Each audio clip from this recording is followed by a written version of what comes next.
I want feedback from everyone. If you're a gladiator or if you're some sort of like soldier, right? The first feedback is the helmet. The second is the bulletproof vest. The third is, like, I don't know, cool pants. And that was a massive failure, like massive. Feedback loops, growth loops, it depends what you want to really call them. How can you establish effective feedback loops with partners to continually improve the product and partnership experience? Yeah. So this is again going to the mindset. Sorry guys, I'm going a lot back to the mindset because I think that's the core, that's the catalyst of everything. Everything starts in the mind. Mm-hmm. And so in terms of mindset, I think one thing that's really important, guys, is, and often overlooked, is everyone okay at receiving feedback? Or will they take it personally? Will they get hurt? Do they understand that feedback is not challenging you as a person, but challenging an idea that is not necessarily you, it's just a thought? So I think if you train people to understand that feedback will only make you better, but also train people to feel comfortable giving the feedback, right? That's also a big problem, especially in, Switzerland is, I think it's a less confrontational culture. Netherlands, Definitely. I think Netherlands is a little more direct, right? But Swiss is very, We love to be direct. they love to be direct, which I love as well.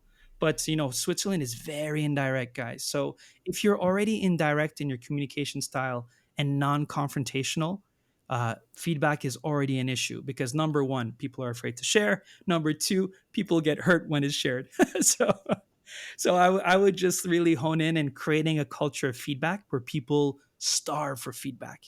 They're like, Mm. oh, I want feedback from all levels, not just from my superiors, from my subordinates, from people working with me, from the end user. I want feedback from everyone, and just see it as you building your own armor, right? So one division, if you're a gladiator or if you're some sort of like soldier, right? The first feedback is the helmet. The second is the bulletproof vest.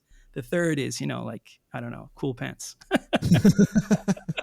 I always add to these kind of things. It's like the loops are very important, and getting and giving feedback is very important, but also teaching how to receive and how to give, because again, in the Netherlands it's very usual, you blurt out things and people are like, all right, if I do that to Charlie will probably be very offended, right? Because like from a British perspective, he'd probably just be very rude. I have actually a very good example of one of the founders that Charlie works with that I met in Denver last year, and I was so tired, and I was hanging out with his girlfriend and doing the side events, and I met this guy, and he's like, "Oh, this is my boyfriend." And I'm like, "Hey man, nice to meet you, dude. I'm super tired. I didn't really want to talk about work right now." And he was super offended, and now there's the he like we became like really good together. We had a good talk about it, but now. What he does is every time where he introduces me to new people, he's like, "Oh, this is Ruth Thomas. He will tell you exactly what he wants." Like, and for me, that's fine. But for other people, they see that it's like as something that's not fine. So you got to keep in mind, if you work with different cultures, like teach other people what feedback means in their culture, but also what it means for you, right? Like I'm fine if people just straight up tell me, "Hey, this went wrong. We need to do better," or "Hey, I've seen you doing this. What do you think?" But other people, it's like if it's non-confrontational or less confrontational, it might need to go into a hamburger style, right? Like hey Alex, like your hair is really great today. Your mic, not so much, but your beard looks amazing. Yeah. But it's that kind of level where those loops sometimes are really hard to implement, definitely over different cultures. Yeah, and I think for me, as someone who is, I think high in emotions relative maybe to the standard, right? I was very sensitive for a very long time because I think by definition, being Iranian, as you guys know, Middle Eastern culture is a lot more up and down relative to maybe the Netherlands or German, where there's a lot more stability, I'd say, right? But for me, one really good trick, and I learned this very late in my life. It was only at age 42 that I realized it's such a great way to see it. And it was thanks to Nick and Tom, the co-founders of Coin Bureau. We were here in Dubai. And so, the concept of never get married to your idea. So that is so useful, but they gave me something a lot more useful than never go in a meeting fully married to your idea. Um, which is when you have an idea, what they say is they always go in thinking that, okay, my idea is only half cooked.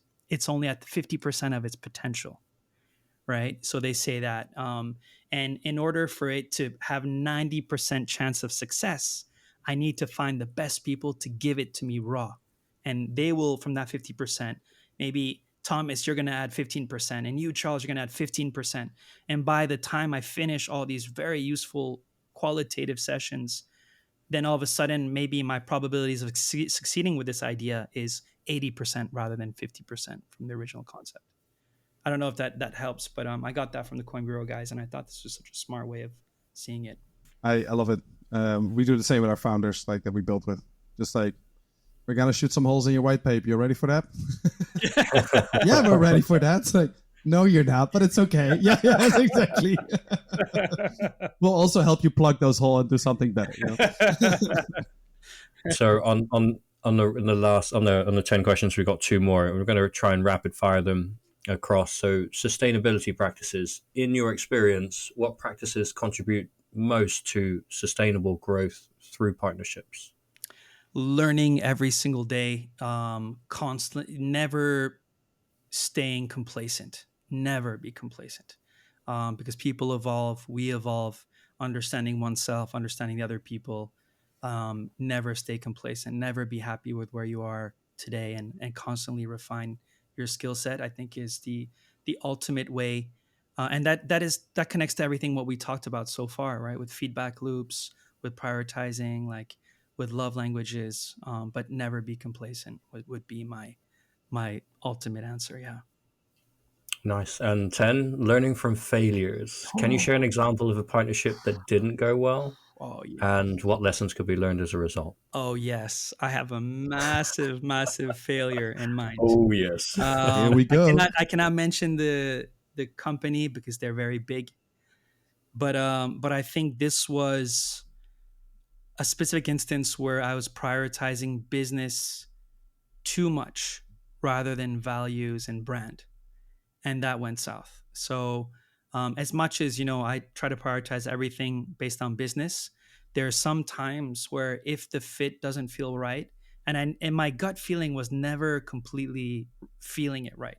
Which I think, by the way, the gut feeling, a lot of people think it's emotions, but it's basically your brain that's registered so much data and on the subconscious level. But I think that I went too much on the business side without listening to my gut, but also without focusing on other components, which is this the right type of partnership? Do we share the same values? Does this look good for our brand? And that was a massive failure, like massive. I think we probably lost around 150K and made very little money from that.